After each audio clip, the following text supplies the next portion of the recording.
Chapitre 42. Le décès de Baba. Indication précédente. Ajournement de la mort de Ramachandra Dada Patil et de Tatya Kot Patil. Charité envers Lakshmi Bai Shinde. Dernier moment. Ce chapitre relate la mort de Baba. Préliminaire. Les histoires racontées dans le chapitre précédent ont montré que la lumière de la grâce du gourou efface la peur de la vie matérielle, ouvre le chemin du salut et transforme notre souffrance en joie. Quand nous pensons constamment au pied du Sadguru, nos problèmes prennent fin. L'inquiétude de la mort se dissout et la souffrance de cette vie terrestre disparaît. Ceux qui prennent soin de leur bien-être devraient donc écouter attentivement ces histoires de Sai Sambarat, qui purifieront leur esprit. Au début du chapitre, Hemad Pant s'étend sur la vénération du docteur Pandit et sur la façon dont il traçait sur le front de Baba le Tripundra, c'est-à-dire 3 lignes horizontales, emblème de Shiva. Cependant, comme ce détail a déjà été mentionné dans le chapitre 11, nous n'en parlerons pas dans celui-ci. Signe prémonitoire. Jusqu'à présent, les lecteurs ont pris connaissance des histoires de la vie de Baba. Puissent-ils à présent lire attentivement l'histoire de sa mort? Baba eut une légère poussée de fièvre le 28 septembre 1918. La fièvre dura 2 ou 3 jours, mais par la suite, Baba cessa de s'alimenter et de ce fait devint de plus en plus faible. Le 17e jour, à savoir le 15 octobre 1918, Baba quitta son enveloppe mortelle vers 14h30. Voilà la lettre du professeur G.G. Nark, datée du 5 novembre 1918, adressée à Dada Shahib Kapad et publiée dans le magazine Sai Lila, page 78, première année. 2 ans auparavant, en 1916, Baba avait donné une indication sur sa mort, mais personne n'avait compris. La voici. Dans la soirée du Vijayadasami, dernier jour de Dashara, Baba devint soudain fou furieux alors que les gens revenaient après avoir accompli le Shilangan, franchissement des limites du village en pompeuse procession. Enlevant son turban, son kafni et son langota, pagne, il les déchira et les jeta dans le Duni qui se trouvait devant lui. Nourri par cette offrande, le feu du Duni se mit à flamboyer avec plus d'éclat et Baba étincela encore plus que lui. Il se tenait là, complètement nul, et les yeux rouges comme des tisons ardents. Il cria « Hé, vous autres, regardez-moi maintenant et déterminez une bonne fois pour toutes si je suis un musulman ou un hindou. » Tous tremblaient de peur et personne n'osait s'approcher de lui. Au bout d'un moment, Bagoji Shinde, le lépreux fidèle de Baba, s'approcha courageusement de lui, parvint à lui nouer le langota autour de sa taille et lui dit « Baba, qu'y a-t-il? Aujourd'hui c'est le jour du Shilangan, la fête de Dashara. » Baba, frappant le sol de son sakta, répondit « Ceci, mon Shilangan, passage de frontière. » Baba ne se calma que vers 23h, et les gens se demandèrent si la procession du Shavadi allait avoir lieu cette nuit-là. Au bout d'1 heure, Baba retrouva son état normal, et après avoir remis ses vêtements habituels, il participa à la procession du Shavadi, comme elle a été décrite précédemment. Par cet incident, Baba fit savoir que Dasara serait pour lui le moment opportun de franchir la frontière de la vie. Mais à ce moment-là, personne ne comprit sa signification. Baba donna encore l'autre indication que voici. Ajournement de la mort de Ramachandra et Tatya Patil. Quelque temps après, Ramachandra Patil tomba gravement malade. Il souffrait beaucoup. Il essaya tous les remèdes, mais ne percevant aucune amélioration, il perdit l'espoir de survivre et attendit sa dernière heure. Puis un jour, sur le coup de minuit, Baba se trouvait soudain à son chevet. Patil saisit ses pieds et dit « J'ai perdu tout espoir de vivre. S'il vous plaît, dites-moi de manière précise quand je mourrai. » Compatissant, Baba dit « Ne t'inquiète pas. Le moment de ta mort a été ajourné et tu te rétabliras bientôt, mais je crains pour Tatya Patil. » Il mourra le jour de Vijayadasami de l'an 1918. Ne divulgue cela à personne, surtout pas à lui, car il en serait épouvanté. Ramchandra Dada recouvra la santé, mais il était préoccupé au sujet de la vie de Tatia car il savait que les paroles de Baba étaient irrévocables et que Tatia rendrait son dernier soupir dans moins de 2 ans. Il garda cette confidence secrète et n'en parla à personne, sauf à Bala Shimpi, un tailleur. Seules ces 2 personnes, Ramachandra Dada et Bala Shimpi, étaient dans la crainte et l'incertitude concernant la vie de Tatia. Ramachandra Dada quitta bientôt son lit et se remit sur pied. Le temps passait rapidement. Le mois de Bhadrapada, août-septembre 1918, se terminait et celui d'Ashvini, septembre-octobre, approchait. Conformément aux paroles de Baba, Tatia tombe malade, fut clouée au lit et ne put donc pas venir au darshan.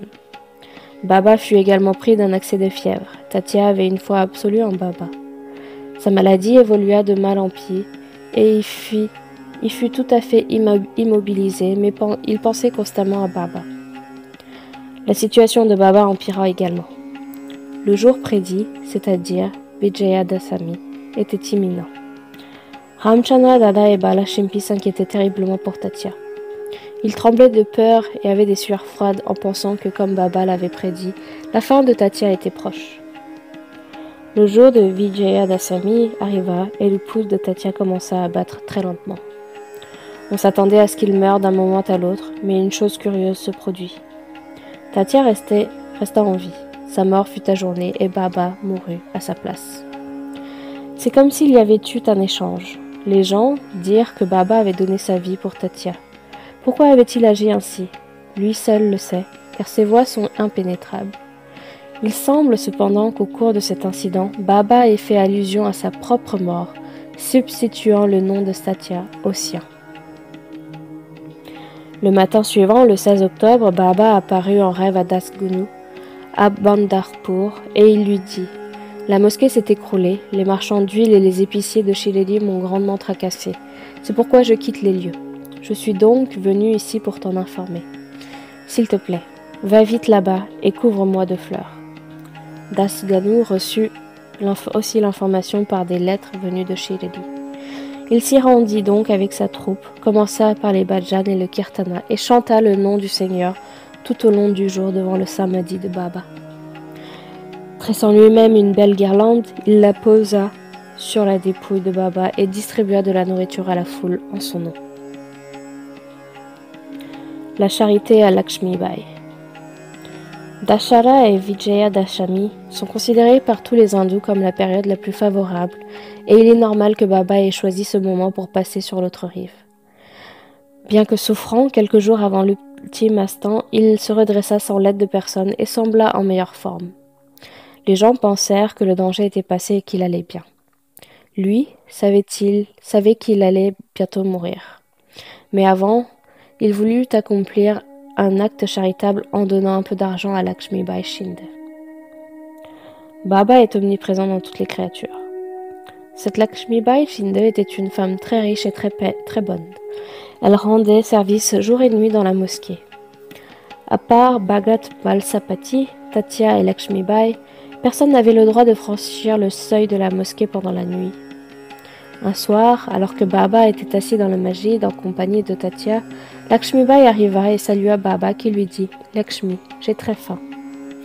Et la voilà qui repart en disant « Patientez un peu, Baba, je reviens immédiatement avec un peu de pain ». Elle revint effectivement avec du pain et des légumes et les déposa devant Baba. Il les prit et les donna à un chien. Lakshmi Bai demanda alors « Pourquoi faites-vous cela, Baba? Je suis allée en toute hâte. Vous préparez du pain de mes propres mains et vous le jetez à un chien sans en manger un morceau.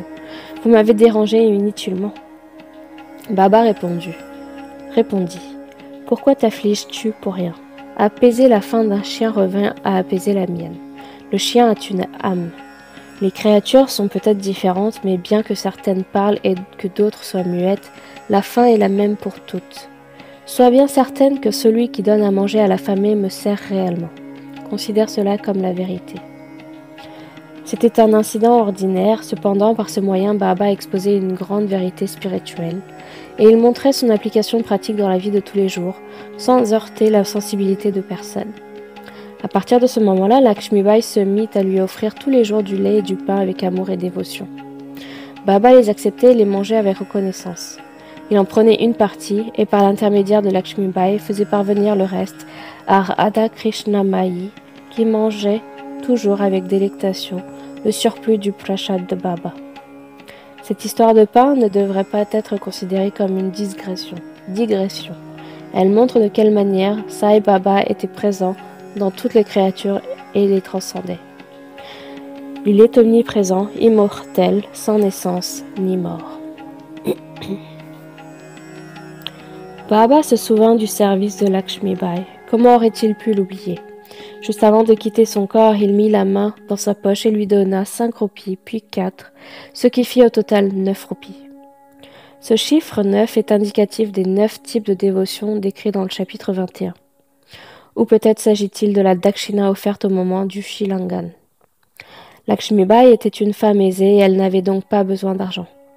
Peut-être Baba a-t-il voulu évoquer ou attirer son attention sur les 9 caractéristiques d'un bon disciple, dont il est fait mention dans le 6e verset du chapitre 10 du 11e livre du Srimad Bhagavatam.